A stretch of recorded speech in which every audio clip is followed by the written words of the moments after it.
கண்களை மூடி தேவ பிரசன்னம் நம்மத்தில் இறங்கி வர வேண்டும்ப்பா. உங்கள் மகிமை நாங்கள் காண வேண்டும். உடைய வார்த்தையின் வல்லமைகள் எங்களுக்கு வெளிப்படட்டும் என்று சொல்லி நம் கர்த்தரை நோக்கி நம்ம பார்ப்போமா. பயப்படாதே நீ மனமே, உன்னை காத்திடுவே நான் தினமே, அற்புதங்கள் நான் செய்திடுவேன், அற்புதங்கள் நான் செய்திடுவேன், உன்னை அதிசயமாய் நான் நடத்திடுவேன், உன்னை அதிசயமாய் நான் நடத்திடுவேன். ஆண்டவரே, இந்த வழியிலும் கூட நம்முடைய வார்த்தையின் வல்லமைகள் கடந்து வரட்டும் அப்பா. நம்முடைய பிள்ளைகள் வாழ்க்கையில் ஒரு அற்புதம் நடக்கட்டுமே ஆண்டவரே. பொல்லாத ஆவிகள் இயேசுவின் நாமத்தில் வெளியேறுவதாக. பொல்லாத பலவீனங்கள் இந்த வார்த்தை கேட்டுக்கொண்டு இருக்கும்போதே இந்த வீட்டை விட்டு வெளியேறட்டும் ஐயா. உமக்கு ஸ்தோத்திரம் ஆண்டவரே. ஒப்பு கொடுக்கிறேன், ஆசீர்வதிங்க, வழி நடத்துங்க. மீட்பர் இயேசுவின் மூலம் ஜெபிக்கின்ற நல்ல பிதாவே, ஆமீன். ஹல்லேலூயா.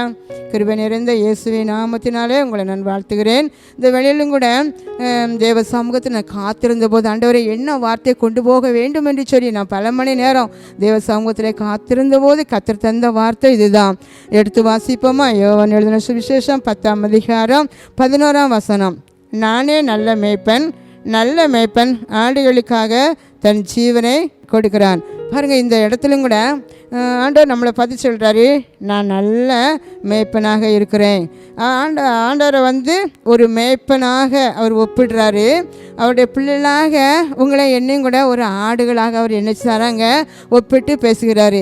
ஏன் எத்தனையோ காரியங்கள் இருந்தாலும் ஒரு மேய்ப்பருக்கு தன்னை ஒப்பிட்டு பேசுகிறார் அப்படி சொன்னால், ஒரு மேய்ப்பர் அப்படின்னு சொன்னால் அதாவது நிறைய காரியம் அதெல்லாம் அடங்கியிருக்கிறது. அவர் நான் உங்களை போஷிக்கிறவர், நான் உங்களை பராமரிக்கிறவர், அது மட்டும் இல்லை நான் உங்களை காப்பாற்றுகிறவர், உங்களை அதிசயமாக நான் நடத்துகிறவர், இப்படி உங்கள் மேலே அக்கறை உள்ளவர், அதாவது உங்கள் மேலே அன்பு செலுத்தி நான் உங்களை விசாரிக்கிறவர் அப்படி சொல்லி பல காரியங்கள் இதுக்குள்ளே நினைச்சது அடங்கியிருக்கிறது பாருங்கள். அதனால தான் ஆண்டவர் சொல்ல, நான் உங்களுக்கு ஒரு நல்ல மேய்ப்பர் என்பதாக அங்கே சொல்லப்பட்டிருக்கிறது. ஒரு மேய்ப்பன் அப்படி சொல்லும்போது என்னன்னா, எந்த ஒரு மேய்ப்பங்கிற பதவி அந்த ஆடு மேய்க்கிற தொழில் செய்கிறவர்கள் ஒரு நாள் கூட என்ன செய்ய முடியாது. அங்கே அவங்க லீவு போட்டு எங்கேயும் ஒரு நன்மையான காரியத்துக்கு அங்கே போக முடியாது, ஒரு தீமையான காரியத்துக்கு கூட அவங்க என்ன செய்ய முடியாது. அந்த ஆட்டை விட்டுட்டு அவங்க போகவே முடியாது. அதாவது பகல் முழுவதும் அந்த ஆடுகளுக்கு நல்ல உணவு எங்கே இருக்குன்னு சொல்லி பார்த்து மேய்க்கணும். அடுத்தால தண்ணீர் எங்கே இருக்குதுன்னு சொல்லிட்டு அதுக்கு தண்ணீர் இருக்கிற இடத்த பார்த்து அதை என்ன செய்யணும், நடத்தணும். அப்புறம் இரவில் எந்த துஷ்ட மிருகங்கள் எதுவும் அதை சேதப்படுத்தி விடக்கூடாது அப்படி சொல்லி அந்த ஆடுகள் மேலே அது இரவும் பகலும் தூங்காதபடி கவனிப்பது தான் ஒரு மேய்ப்பனுடைய ஒரு வேலை. ஆனால் அதுதான் சங்கீதக்காரன் சொல்கிறாரு. நம்ம 121ஆம் சங்கீதம் 4 பார்க்கும்போது, இஸ்ரவேலை காக்கிற தேவன் உறங்குவதும் இல்லை தூங்குகிறதும் இல்லை அப்படி சொல்லி. அப்போ நம்முடைய ஆண்டவர் பாருங்கள் நல்ல ஒரு மேய்ப்பராக இருக்கிறதுனால அவர் பகலிலும் தூங்காதபடி இரவிலும் தூங்காதபடி நம்மளை கண்காணிச்சுக்கிட்டே நம்மளை கவனிச்சுக்கிட்டே இருக்கார். ஹல்லேலூயா. ஒரு சிறு குழந்தையை எப்படி நம்ம கவனிப்போமோ அதே போல் அவர் மேய்ப்பர், நல்ல ஒரு மேய்ப்பராக இருந்து நம்மளை அவர் கவனிக்கிறாரு. இன்றைக்கு சொல்கிறாரு, உங்களெல்லாம் பார்த்து என் அன்பு பிள்ளைகளை நான் உங்களுக்கு ஒரு நல்ல மேய்ப்பராக இருக்கிறேன் என்பதாக. ஹல்லேலூயா, ஹல்லேலூயா. அவர் நல்ல மேய்ப்பர், தன் ஆடுகளுக்காக ஜீவனே கொடுக்குறார். அப்போ நம்ம மேலே அவர் உயிரே வச்சுருக்காரு. நம்ம சில நேரம் சொல்லுவோம், நம்ம பார்த்து என் பிள்ளைகளை பார்த்து நம்ம கணவனை பார்த்து மனைவியை பார்த்து சொல்லுவோம், நீ எனக்கு உயிர் உயிர்னு சொல்லி. ஆனால் சில சூழ்நிலை காரணம் வரும்போது தான் அந்த வார்த்தை உண்மையா அப்படிங்கிறது தெரியும். ஆனால் எங்கள் ஆண்டு சொல்கிறாரு, நான் என் ஆடுகளுக்காக ஜீவனே கொடுக்குறேன். ஹல்லேலூயா. அதுதான் ஒரு நல்ல மேய்ப்பர் பாருங்கள். நல்ல மேய்ப்பர் கூட அடையாளம் தன்னுடைய ஆடுகளுக்காக அவர் ஜீவனே அவர் கொடுத்த ஒரு தேவன். ஹல்லேலூயா. ஆமென். பொல்லாதவர்களின் நீங்களே உங்கள் பிள்ளைகளுக்கு நல்ல ஈவுகளை கொடுக்க அறிந்திருக்கும் போது பரமபிதாவாகிய நான் உங்களுக்கு நன்மையானவர்களை தருவது அதிக நிச்சயம் அல்லவா. பாருங்கள், உங்கள் பிள்ளைகளுக்கு நம்ம என்ன செய்வோம், நம்ம பிள்ளைகளுக்கு நல்லதை தான் நம்ம கொடுப்போம். அப்படிதானே? நம்ம பிள்ளைகளுக்கு எதை கொடுக்கணும், நல்லதே சிறந்ததே கொடுக்கணும்னு சொல்லி நம்ம கவனிப்போம். அப்போ பொல்லாதவர்களை நீங்களே அப்படி கவனிக்கும் போது நான் உங்களுக்கு எப்படி நன்மையானதை தராமல் இருப்பேன். எனக்கு அநேகர் சொல்கிற காரியம், எனக்கெல்லாம் நல்ல காரியமே நடக்க மாட்டேக்கு, எங்கள் வீட்டில் ஒரு ஒரு நன்மையான காரியமே நடக்கலை, அவங்களுக்கு மட்டும் நடக்கு, இவங்களுக்கு நடக்கு அப்படின்னு நீங்கள் நினைக்கலாம். ஆனால் ஆண்டவர் சொல்கிறாரு, உங்கள் அம்மா அப்பா உங்களுக்கு எப்படி செய்ய நினைப்பாங்களோ அதை காட்டிலும் தாய் தன் பாலகனை மறப்பாளோ அவள் மறந்தாலும் நான் உன்னை என்ன செய்யலாம் மறப்பதில்லை. சில பிள்ளைகள் இப்படி தான் வருத்தப்படுவாங்க, அம்மா அப்பா எங்களுக்கு ஒன்றுமே செய்யலை, எந்த நன்மையான காரியத்தையும் எனக்கு செய்ய மாட்டேக்காங்க, அக்கறையே இல்லை. ஆனால் அப்படி இல்லை, அம்மா அப்பா வந்து மிகவும் என் பிள்ளைகளை எப்படியாவது வாழ வைக்க வேண்டும், என் பிள்ளைகளை நல்ல நிலைமையில வைக்கணும் எவ்வளோ பிரயாசப்படுதாங்க.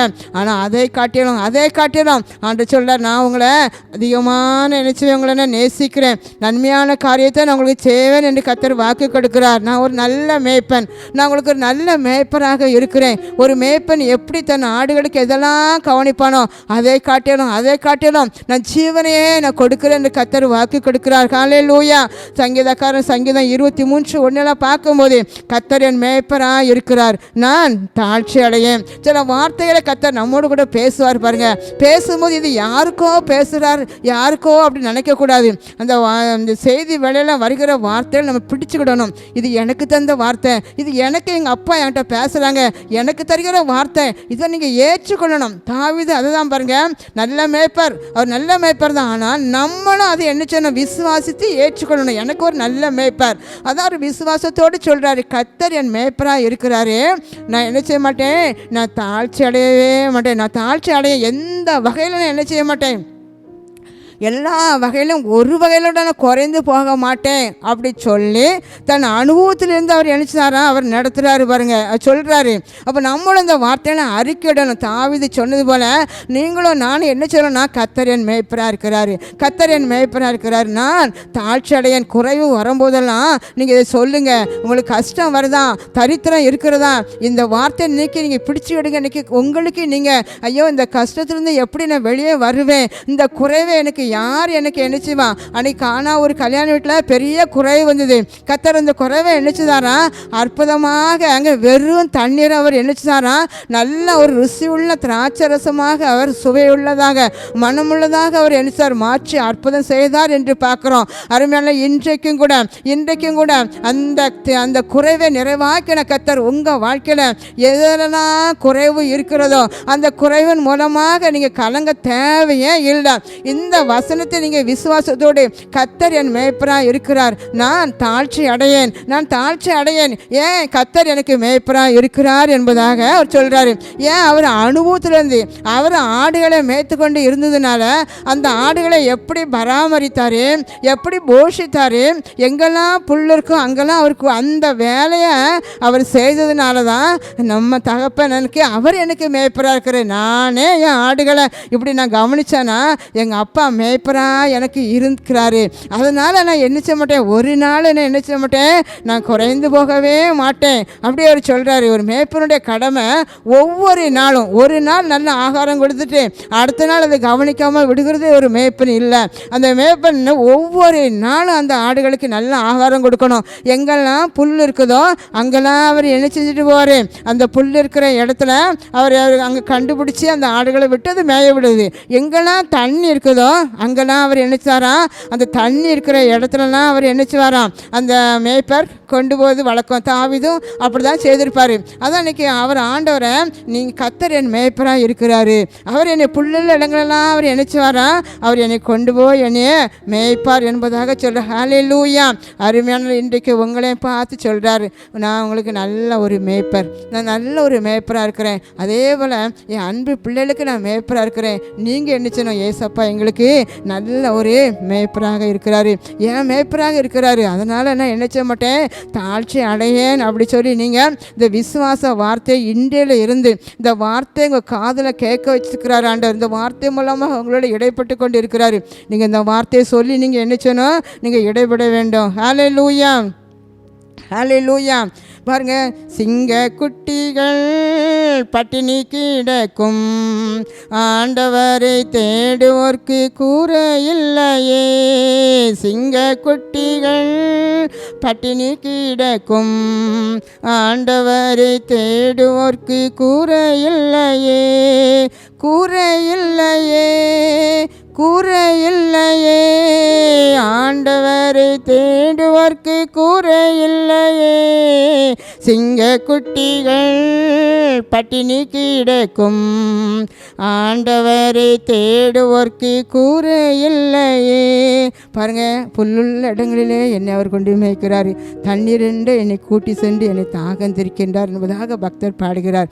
அருமையாளர்களை, இன்றைக்கு உங்கள் வாழ்க்கையிலும் கூட இன்றைக்கி அநேகர் சொல்கிற காரியம், அடுத்த வேளை ஆகாரத்துக்கு எனக்கு என்ன செய்யணும் தெரியல, என் பிள்ளைகளை நான் எப்படி தான் போஷிக்க போகிறேன்னு எனக்கே தெரியல, எனக்கு சரியான வேலையே இல்லை, எனக்கு ஆகாரத்துக்கு என்ன செய்ய. இப்படி அநேகர் இன்றைக்கு அப்படிப்பட்ட ஒரு சூழ்நிலை தான் இன்றைக்கி கலங்கியிருக்காங்க. வறுமை பாருங்கள், ஆகாரத்துக்கு வறுமை, உணவுக்கு வறுமை. ஆனால் இன்றைக்கி ஆண்டு சொல்கிறாரு, நான் நல்ல மேய்ப்பராக இருக்கிறேன். இன்றிலிருந்து இந்த வார்த்தை கேட்டுக்கொண்டிருக்கிற இந்த நிமிஷத்தில் இருந்து உன் வீட்டுக்குள்ளே இருக்கிற உணவு இல்லாதபடி, ஆகாரம் இல்லாதபடி இருக்கிற இந்த குறைவை இன்றைக்கு நான் நிறைவாக்குவேன் என்று கர்த்தர் வாக்கு கொடுக்கிறார். கரந்தட்டி நன்றி சொல்லுவோமா? ஹல்லேலூயா, ஹல்லேலூயா. யோவேல் 2:26 சொல்லியிருக்கிறது, நீங்கள் சம்பூரணமாய் சாப்பிட்டு திருப்தி அடைவீர்கள். அப்போ இன்றையில இருந்து கத்த சொல்கிறாரு, ஏதோ அரை குறையாக ஏதோ நாங்கள் சாப்பிடுகிறோம் அப்படின்னு இல்லை. இந்த வார்த்தை ஏன் உங்களோடு பேசுகிறார் என்றால், நான் நல்ல மேய்ப்பராக இருக்கிறேன், நல்ல மேய்ப்பர், புல்லுள்ள இடங்களே நான் மேய்க்கிற ஒரு மேய்ப்பன். உங்களுக்கு நான் ஆகாரம் குறைவே நீ நினைச்சு அது வராது என்று கர்த்தர் உங்களை பார்த்து சொல்கிறாரு. அநேகருடைய கண்ணீர் இதுதான், அநேகருடைய ஏக்கம் இதுதான். என் பிள்ளைகள் என்னடா ஆகாரம் கேட்கும்போது எனக்கு எப்படி எதை கொடுக்கன்னு தெரியல, அப்படிப்பட்ட ஒரு வறுமையில் நீங்கள் இருந்து கொண்டு இருக்கீங்க. ஆனால் இன்றைக்கு உங்களை பார்த்து தான் நீங்கள் ஆண்டை சொல்கிறாரு, நான் உங்களை நினைச்சுவேன், உங்கள் வறுமையிலிருந்து வெளியே கொண்டு வந்து இன்றையில இருந்து ஒரு புல்லுள்ள இடங்களில் நான் மேய்த்தது போல உங்களை நான் அருமையாக போஷிப்பேன்னு கர்த்தர் வாக்கு கொடுக்கிறார். அன்றைக்கு இஸ்ரவேல் ஜனங்கள் பல லட்சம் பேர் இருந்தாலும் கூட அவர்களுக்காக பரலோகத்திலிருந்து மன்னாவை போட்டு கர்த்தர் அவங்களை நினைச்சாரா, அவங்களுக்கு ஆகாரத்தை கொடுத்தார். தூதர்கள் உண்ணக்கூடிய உணவை அவர்களுக்கு நினைச்சாரா, ஆகாரமாக கொடுத்தார். அதே போல் தண்ணீரும் கூட, தண்ணீர் இல்லாதபடி ஒரு சிறுமி ஒரு நாள் என்கிட்ட பேசிகிட்டு இருக்கும்போதே ஒரு மிகுந்த ஒரு சோர்ந்து போய் ஒரு முகம் வாடி போய் இருந்தது. அப்போ தான் நான் அவள்கிட்ட கேட்டேன், ஏன் இன்னைக்கு இப்படி இருக்காமா அப்படி சொல்லி. நான் காலையில் அந்த சிறு பிள்ளையை கூப்பிட்டு நான் கேட்கும்போது சொன்ன வார்த்தை, ஒரு குடம் தண்ணி 10 ரூபா, ஆனால் எங்கள் வீட்டில் அந்த 10 ரூபா கூட இல்லை, தண்ணியே இன்றைக்கி வாங்கலை, அதுதான் நான் இப்படி இருக்கேன். எனக்கு அந்த வார்த்தையை கேட்டேன்னு உள்ளம் உடைந்து போனது பாருங்கள். அப்போ குடிக்க தண்ணீர் கூட வாங்க முடியாதபடி, குடிக்க தண்ணி வசதி இல்லாதபடி இன்றைக்கி எத்தனை பேர் இருந்து கொண்டு இருக்காங்க. ஆனால் கர்த்தர் இன்றைக்கு தான் அப்படிப்பட்ட சூழ்நிலை இருக்கிற பிள்ளைகளுக்கு அடிப்படை தேவை. நான் உங்களுக்கு என்ன செய்வேன், இன்னையில் இருந்து நீர்ப்பாய்ச்சலான தோட்டத்தை போலவும் வற்றாத நீரூற்றை போலவும் நான் உங்களை செழிக்க பண்ணுவேன் என்று கர்த்தர் வாக்கு கொடுக்கிறார். கரந்தட்டி நன்றி சொல்வீங்களா? இந்த வார்த்தை நீங்கள் எப்பவும் சொல்லுங்கள், நான் நீர்ப்பாய்ச்சலான தோட்டத்தை போல இருப்பேன் கர்த்தர் சொன்னார், வற்றாத நீரூற்றை போல இருப்பேன். எங்கள் அப்பா என்கிட்ட பேசியிருக்காங்க. இந்த வார்த்தையை நீங்கள் மறக்காதபடி இருக்கும்போது இன்றையில் இருந்து உங்கள் குடும்பத்துக்குள்ளே, உங்கள் வீட்டுக்குள்ளே இருக்கிற வறுமை, தண்ணீர் இல்லாதபடி, ஆகாரம் இல்லாதபடி இருக்கிற அப்படிப்பட்ட ஒரு சூழ்நிலை கர்த்தர் மாற்றி போடுவேன் என்று கர்த்தர் வாக்கு கொடுக்கிறார். ஹல்லேலூயா. நான் உங்களை அப்பத்தின் தண்ணீரையும் நினைச்சுவேன் ஆசீர்வதிப்பேன், மா பிசைகிற கூடையில் ஒரு நாளும் குறை வராதபடி உங்களை ஆசீர்வதிப்பேன் என்று கர்த்தர் வாக்கு கொடுக்கிறார். ஹல்லேலூயா. அன்றைக்கு இஸ்ரவேல் ஜனங்களை அப்படியே நீங்கள் பசியாக இருங்கன்னு சொல்லி விடலை, வானத்தில் இருந்தவர் மன்னாவை போட்டவர்களை போஷித்தார். அப்படிப்பட்ட தேவன் இஸ்ரவேல் ஜனங்களை போஷித்த கர்த்தர் உங்களை போஷிக்க ஒரு நாள் அவர் நினைச்ச மாட்டார். அவர் மறந்து போகிற ஒரு தேவன் அல்ல. அருமையானவர்களை, இன்று முதல் உங்களை நினைச்சவேன் ஆசீர்வதிப்பேன் என்று கர்த்தர் வாக்கு கொடுக்கிறார். ஹல்லேலூயா, ஹல்லேலூயா. அது மட்டுமல்ல, அந்த யோவான் 10:4 பார்க்கும்போது முதலாவது நான் உங்களுக்கு மேய்ப்பர் என்பதாக சொல்கிறார். ஒரு மனிதன் ரட்சிக்கப்பட்டு இயேசுவை சொந்த ரட்சதாக ஏற்றுக்கொண்ட பிறகு ஒரு நல்ல மேய்ப்பராக இருக்கிற கர்த்தர் ஆவிக்குரிய வகையில் கர்த்தர் வளரணும் பாருங்க. நம்ம யோவான் 10:4 வாசிக்கும் போது, தன்னுடைய ஆடுகளை வெளியே விட்ட பின்பு அவைகளுக்கு முன்பாக நடந்து போகிறார், ஆடுகள் அவர் சத்தத்தை அறிந்திருக்கிறபடியால் அவனுக்கு பின் சொல்கிறது. பொதுவாக பாருங்க, நம்ம பார்க்குறோம் நிறைய ஆட்டு மந்தைகள்லாம் போகும்போது அந்த மேய்ப்பர் முன்னால் போவாங்க, அந்த ஆடுகள் பின்னால் என்ன செய்யும் போகும். ஏன் தெரியுமா? நிறைய நாட்களாக அந்த மேய்ப்பரை பார்த்து அவங்க உருவம் என்ன செய்யுது நன்றாக பார்த்துருவாங்க. அது மட்டும் இல்லை, அவங்க குரல் கொடுப்பாங்க. அந்த சத்தத்தை கேட்டுக்கிட்டு இது என்னுடைய மேய்ப்பனின் இது குரல் அப்படி சொல்லி ஆடுகளே அந்த சத்தத்தை என்ன செஞ்சுருக்கோமா அறிந்திருக்கோம். அதனால் எங்கேயாச்சும் இடத்துல கொஞ்சம் மறைவான பகுதியில் இருந்தாலும் கூட அந்த மேய்ப்பர்கள் சவுண்டு விடும்போது அந்த சத்தத்தை கேட்டு குரலை கேட்டு அது கூட என்ன செஞ்சிடும் ஓடி வந்துடும். நம்ம பார்த்துருக்குறோம். அதே போல் தான் பாருங்கள், ஆண்டு சொல்கிறேன் என் சத்தத்தை நீங்கள் அறியணும். அப்போ ஆண்டுடைய சத்தத்தை அறிந்தால் தான் ஒரு மேய்ப்பன் பின்னால் ஆடு போவது போல் நாமும் போக வேண்டும், போக முடியும். அப்போ கர்த்தருடைய சத்தத்தை எனக்கு தெரியணும். எப்படி கர்த்தர் சத்தம் எனக்கு தெரியும் அப்படி சொல்லி நீங்கள் நினைப்பீங்க. ஆனால் என்ன செய்யணும், ஆண்டு தேவ சமூகத்தில் பல மணி நேரமாக நம்ம செலவழிக்கணும். பல மணி நேரங்கள் நாங்கள் ஒரு செய்தியை நாங்கள் எடுக்கணும் அப்படி சொல்லும்போது சும்மா ஒரு ரெண்டு வார்த்தை பெரிய பெரிய ஊழியக்காரங்க எல்லாருமே அப்படி தான் தேவ சமூகத்தில் பல மணி நேரம் வேதத்தை கற்று இந்த பைபிள் முழுவதும் நன்றாக தெரிந்தாலும் எல்லாவற்றையும் அந்த இடத்துல ஆண்டவர் பேச விட மாட்டார். அந்த பிள்ளைகள் எப்படிப்பட்ட அந்த சூழ்நிலையில் இருக்காங்க, ஏற்ற சமயத்தில் அவங்களுக்கு என்ன வார்த்தையை கொடுக்கணும்னு சொல்லி அப்படிப்பட்ட வார்த்தையை தான் பாருங்க. சில நேரத்தில் நான் செய்தி எடுக்கும் போதெல்லாம் எத்தனை நாள் இருந்தாலும் எனக்கு அது கிடைக்காது. ஆனால் தேவ சமூகத்தில் பல நாளாக உட்கார வைத்து அப்போ தான் ஒரு முகத்தை பார்க்க தான் சில வார்த்தையை நமக்கு அவர் தருவார் பாருங்க. அதே போல் தேவ சத்தத்தை நம்ம கேட்கணும் அறியணும் அப்படி சொன்னால் பல மணி நேரம் ஒவ்வொரு நாளும் தினந்தோற பல மணி நேரம் அவர் சமூகத்தில் நம்ம நேரத்தை செலவு பண்ணும்போது தான் கர்த்தர் நம்மோடு கூட அவர் நினச்சி வரா பேச தெரியும். அவர் சத்தத்தை நம்ம அறிந்து கொள்ள முடியும். சங்கீதம் 23:3 பார்க்கும்போது என் ஆத்துமாவை தேய்ச்சி தம்முடைய நாமத்து நிமித்தம் என்னை நீதியின் பாதையில் நடத்துகிறார் பாருங்க. அவர் நல்லா அவர் நடத்துகிறாரு. சில சொல்லுவாங்க என்னை வழி நடத்துவதற்கு யாருமே இல்லை, என் பிள்ளைகளை வழி நடத்த யாருமே இல்லை. சில குடும்பத்தில் சில பிள்ளைங்கள் கீழ்ப்படியாமல் இருப்பாங்க. மற்றவங்க சொல்லுவாங்க அவங்கள என்ன செய்யலை, அவங்களை சரி நடத்த அவங்களுக்கு ஆலோசனை சொல்ல ஒருவருமே இல்லை. அதனால தான் அந்த பிள்ளைகள் இப்படி வளர்ந்துட்டு ஒரு மோசமான பாதையில் போயிட்டுருக்கு அப்படி நம்ம எல்லாரும் சொல்லுறது நம்ம கேட்டிருக்கோம். ஆனால் ஆண்டவர் சொல்கிறார் இன்னைக்கு நான் உங்களை வழி நடத்துவேன், நான் உங்கள் முன்னால் போவேன், என் சத்தத்தை கேட்டு நீங்கள் என்ன செய்யுங்க பின்னால் வாங்க, நான் உங்களுக்கு நல்ல மேய்ப்பனாக இருக்கேன், அது மட்டும் இல்லை நான் உங்களுக்கு முன்னால் போவேன். அப்போது இந்த மேய்ப்பன் முன்னால் போகும்போது இந்த ஆடுகளுக்கு தீமை செய்ய வருகிற தாவீது கூட சொல்லியிருக்கிறார் ஒரு தடவை, நான் ஆடு மேய்த்து கொண்டு இருக்கும்போது சிங்கம் வந்துச்சு, கரடி வந்துச்சு, நான் என்ன செய்தேன் கொண்டு போட்டேன் என்பதாக சொல்லி. அப்போது இன்றைக்கு ஆண்டவர் சொல்கிறாரு நான் உங்களுக்கு முன்னால் போவேன், நான் உங்களுக்கு முன்னால் போவேன். அப்போது நீங்கள் உங்கள் பார்வையும் ஆண்டவருக்கு மேலே தான் இருக்கணும். அதே போல் நீங்கள் உங்கள் செவி ஆண்டோட சத்தத்தை கேட்டுக்கிட்டே இருக்கணும். உங்கள் இந்த ரெண்டு சரியாக இருந்துச்சுன்னா நம்ம மனமும் ஆண்டோடைய மனது நம்ம இருதயம் அவர் இருதயத்தோடு ஒன்று என்ன செய்யும் போகும். நம்ம மனசு ஆண்டவருக்கு ஏற்றால் நம்ம நடந்து கொள்வோமா. ஹல்லேலூயா. அதுதான் இங்கே 2 ராஜாக்கள் 5ஆம் அதிகாரம் 20 வாசித்து பார்க்கும்போது இங்கே ஒரு அழகான சம்பவம். சாப்பாத்தின் குமாரனாக எலிசா தேவனுடைய மனிதனாக ஒரு தீர்க்கதரிசி, அந்த எலிசாக்கு ஒரு கேயாசி என்கிற ஒரு வேலைக்காரர் இருந்தார் பாருங்க. ஒரு நாள் அந்த சீரியா தேசத்தில் இருந்து அந்த சீரியா தேசத்து தளபதியான நாகமானுக்கு குஷ்டரோகம் வந்துருச்சு. அப்போ அந்த குஷ்டரோகத்தை சுகமாக்குவதற்காக இந்த தேவனுடைய மனிதனாக எலிசாவை தேடி அவர் வர்றாரு. வந்து அந்த குஷ்டரோகம் தான் சுகமாயிட்டு. குஷ்டரோகம் சுகமான உடனே அந்த தளபதிக்கு மிகுந்த ஒரு சந்தோஷம். அந்த குஷ்டரோகம் இருந்துச்சு, ஒருவராலும் குணமாக்க முடியாத அப்படிப்பட்ட கொடிய வியாதி. அந்த கொடிய வியாதி குணமாகனால அந்த எலிசாவுக்கு நிறைய பொண்ணு வெள்ளிலாம் பரிசாக கொண்டு வந்தாங்க காணிக்கை கொடுக்கணும்னு சொல்லி. ஆனால் அந்த எலிசா அந்த காணிக்கை வாங்கலை. இதை பக்கத்தில் இருந்து பார்த்து கொண்டிருந்த அந்த கேயாசி அவங்க போகும்போது பின்தொடர்ந்து போகிறாரு. இவங்க பின்தொடர்ந்து ஓடி அந்த நாகமான் ரதத்துக்கு பின்னால் ஓடி போகும்போது நாகமான் ரதத்தை நிறுத்தி கீழே இறங்குறாரு. என்ன சுக செய்தியை விசாரிச்சுட்டு அவர் கேட்காரு, எனக்கு எங்கள் எஜமான் வாங்க சொன்னாங்க, அவங்க காணிக்கை கேட்டாங்க அப்படி சொல்லி. அப்படியே அவர் திருப்பி கொடுக்குறாரு பாருங்க. திருப்பி அவர் கொடுத்ததை வாங்கிட்டு வந்து நல்லது போல் ஒரு தீங்கு ஒன்றும் செய்யாது போல் இப்போ எலிசா முன்னால் வந்து கேஎஸ் நிற்கும் போது எங்கேருந்து வந்தானா நான் இங்கேருந்து ஏதாவது சும்மா போய் சொல்கிறாரு பாருங்க. போய் சொன்ன உடனே அந்த சொல்கிறாரு, நீ அந்த ரதத்துலேருந்து கீழே இறங்கி வந்து திரும்பும்போது என் மனம் உன்னுடன் இருந்ததை நீ என்ன செய்யலாம் புரியலையா அப்படி சொல்லி கேட்குறாரு பாருங்க. இப்போ இவர் யார் பின்னால் போகணும்?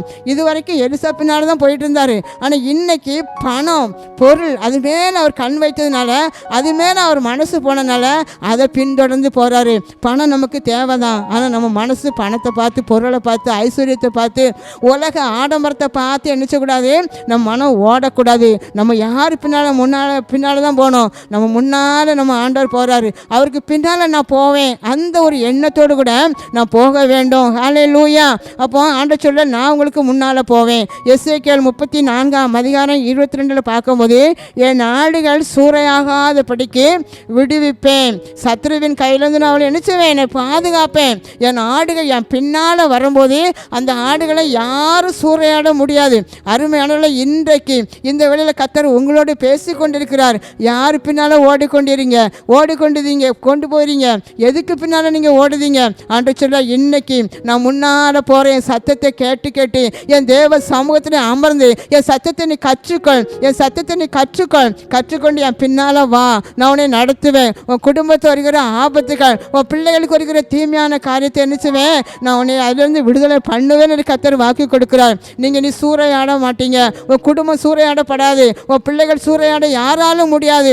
நீங்கள் சூறையாட போகாதபடிக்கு நான் உங்களை அதிலிருந்து விடுதலை பண்ணுவேன் என்று கர்த்தர் சொல்கிறார். அருமையான துஷ்ட மிருகத்திலிருந்து உங்களை பாதுகாப்பேன், சர்ப்பத்தின் ஆவிலிருந்து நான் உங்களை பாதுகாப்பேன் என்று கர்த்தர் வாக்கு கொடுக்கிறார். ஹல்லேலூயா. ஒரு நாள் கூட ஒரு வாலிப பெண்ணை என்கிட்ட ஜெபிப்பதற்காக கூட்டிக் கொண்டு வந்தாங்க. அவங்க என்னை பார்த்தோன்னே எனக்கு நிற்க முடியலை, என் மேலே ஒரு பெரிய சாக்கு முடிய கட்டி தொங்க போட்டது போல் இருக்குன்னு சொல்லி அப்படி கதற ஆரம்பித்தான். அப்படியே சொன்னோன்னே கொஞ்சம் நான் ஜெபிக்க ஆரம்பித்த போது அப்படியே ஒரு சர்ப்பம், அந்த பாம்பு நெளிவது போல் அந்த பெண் நினச்சா நெளிய ஆரம்பித்தா பாருங்கள். நெளிய ஆரம்பித்து சில காரியத்தை உபிதமாக சொன்னான். நான் பஸ்ஸில் வரும்போது என்னை கீழே விழுந்து தற்கொலை பண்ணிக்கொள் அப்படி சொல்லி அந்த பிசாசு என்கிட்ட பேசுது. அது மட்டும் இல்லை, அந்த பிசாசு அவன் சர்ப்பத்தின் ஆவி ஆடி ஆடி சொல்கிறான், நீ எப்படியா தற்கொலை பண்ணிக்க, நீ அதே போல் இந்த வீட்டில் போய் சுவிட்சு போடும்போது இந்த சுவிட்சு போர்டில் உன் கையை வைத்து நீ தற்கொலை பண்ணிக்க. எப்பவும் ஒரு சத்தம் என் காதில் கேட்குது, அந்த சத்தத்தை நான் தான் கொடுத்தேன்னு சொல்லி இந்த பிசாசு சொல்லி ஆடிச்சு. ஏன்னா சர்ப்பத்தின் மூலமாக சர்ப்பம் போல் நெளிந்து ஆடியது பாருங்கள். இன்றைக்கு அருமையானவர்கள் அநேக பிள்ளைகளுக்கு இன்றைக்கி வாலிய பிள்ளைகள் அந்த அலக்களிக்கிற ஆவி என்னச்சது, அநேகரும் அது என்னச்சது அலக்களிக்க வைக்கிறது பாருங்கள். அப்போ இயேசுவே நாமத்தில் போனோன்னே அந்த பிசாசு என்னச்சது சர்ப்பம் போல் ஆடி எது வெளியேறி போனது. ஹல்லேலூயா. அப்போ ஆண்டவர் சொல்றாரு, நான் முன்னால் போய் நீங்கள் பின்னால் வந்தீங்கன்னா இப்படிப்பட்ட ஆவிகள் நீங்கள் சூறையாகாதபடிக்கு உங்களை யாரும் சூறையாடி கொண்டு போக முடியாது, நான் பாதுகாப்பேன் கர்த்தர் வாக்கு கொடுக்கிறார். ஹல்லேலூயா.